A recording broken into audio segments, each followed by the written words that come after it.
Inaresto rin ang 4 na sangkot umano sa pag-aayos ng annulment nang hindi humaharap sa korte, gayon din sa late na pagpaparehistro ng birth certificate. Mahigit 300,000 piso umano ang singil at may kasabwat umanong abogado at hukom. Nakatutok si John Consulta.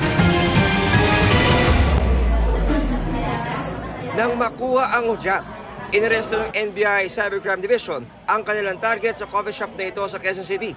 Walang takas sa mag-asawang nasa likod umano ng non-appearance annulment scheme. Sa NBI kami, ha? Dalawang iba pang sangkot din daw sa paglalakad ng non-appearance application for annulment at late registration of birth ang inaresto sa Pasay. Ayon sa NBI, nag-ugat ang magkahiwalay na operasyon sa reklamo ng Korte Suprema. May mga abogado at judge daw kasing sangkot sa naturang non-appearance annulment application. Yung mga nahuli natin, nag-o-offer sila ng 100% quote-unquote legit na annulment process, non-appearance. So as long as you're willing to pay, I think it's 350,000 per process. Wala ka nang gagawin, maghihintay ka na lang, ipoprocess nila, then ibabalik sa'yo yung document, tapos na. May pinapakita silang mga real docs galing sa court.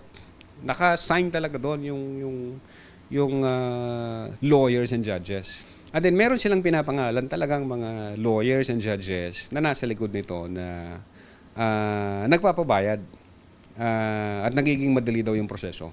Ang isa pang nakakabahala, ang pagproseso umano ng mga suspect sa birth certificate ng mga nagpapalit registration.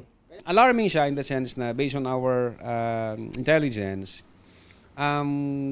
may mga foreigner na gumagamit ng mga local mules.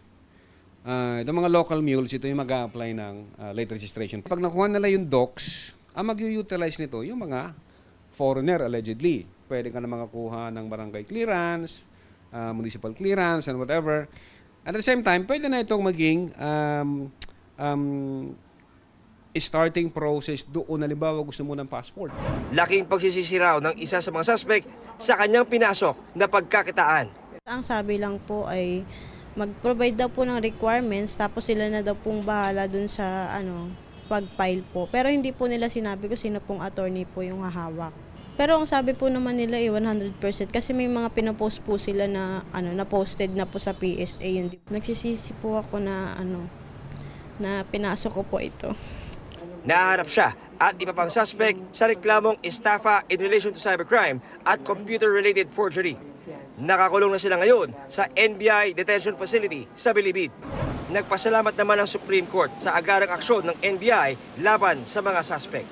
Para sa GMA Integrated News, John Consulta, nakatutok 24 oras.